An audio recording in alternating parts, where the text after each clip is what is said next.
നടിയുടെ ഹർജിയിൽ കക്ഷി ചേരാൻ എടുത്ത തീരുമാനത്തിൽ നിർവാഹക സമിതി അംഗങ്ങൾക്കിടയിലുള്ള അഭിപ്രായ വ്യത്യാസവും ചൊവ്വാഴ്ച ചേരുന്ന യോഗത്തിൽ ചർച്ചയാവും.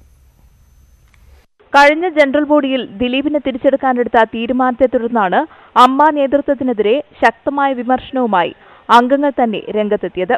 പ്രസിഡന്റിനും അംഗങ്ങൾക്കും ജോയ് മാത്യു അയച്ച കത്തിൽ ജനറൽ ബോഡിയുടെ അജണ്ടയിൽ ഇക്കാര്യം ഉണ്ടായിരുന്നില്ലെന്നും വിമർശിച്ചു. തിലകനോട് ചെയ്ത തെറ്റുകൾ അദ്ദേഹത്തിന്റെ മരണാനന്തരമെങ്കിലും തിരുത്തണമെന്നാണ് ഷമ്മി തിലകൻ ആവശ്യപ്പെട്ടത്. ദിലീപിനെ തിരിച്ചെടുക്കാനുള്ള തീരുമാനത്തെ രേവതിയും ചോദ്യം ചെയ്തിരുന്നു. ഇക്കാരണങ്ങളാൽ ആണ് ഈ 3 പേരുമായി ഭാരവാഹികൾ ചർച്ച ചെയ്യാൻ തീരുമാനിച്ചത്. എന്നാൽ വിഷയത്തിൽ പ്രതിഷേധിച്ച് സംഘടനയിൽ നിന്ന് രാജിവെച്ച 4 നടിമാരുമായി തൽക്കാലം ചർച്ചയ്ക്ക് തയ്യാറല്ല എന്ന നിലപാടിലാണ് അമ്മ. ഇതിനിടെ കഴിഞ്ഞ ദിവസം നടിയുടെ ഹർജിയിൽ കക്ഷി ചേരാൻ അപേക്ഷ നൽകിയതുമായി ബന്ധപ്പെട്ടും അമ്മ ഭാരവാഹികൾക്കിടയിൽ പുതിയ തർക്കം ഉടലെടുത്തിട്ടുണ്ട്.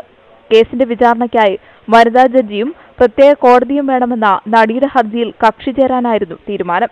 എന്നാൽ പുതിയ സ്പെഷ്യൽ പ്രോസിക്യൂട്ടറെ നിയമിക്കണമെന്നുകൂടി അപേക്ഷയിൽ ആവശ്യപ്പെട്ടതാണ് തർക്കത്തിന് കാരണം. സമാന ആവശ്യമുന്നയിച്ച് മുഖ്യമന്ത്രിക്ക് കത്ത് നൽകുന്ന കാര്യത്തിലും ഭാരവാഹികൾക്കിടയിൽ അഭിപ്രായ ഭിന്നതകൾ നിലനിൽക്കുന്നു. ന്യൂസ് 18 കൊച്ചി.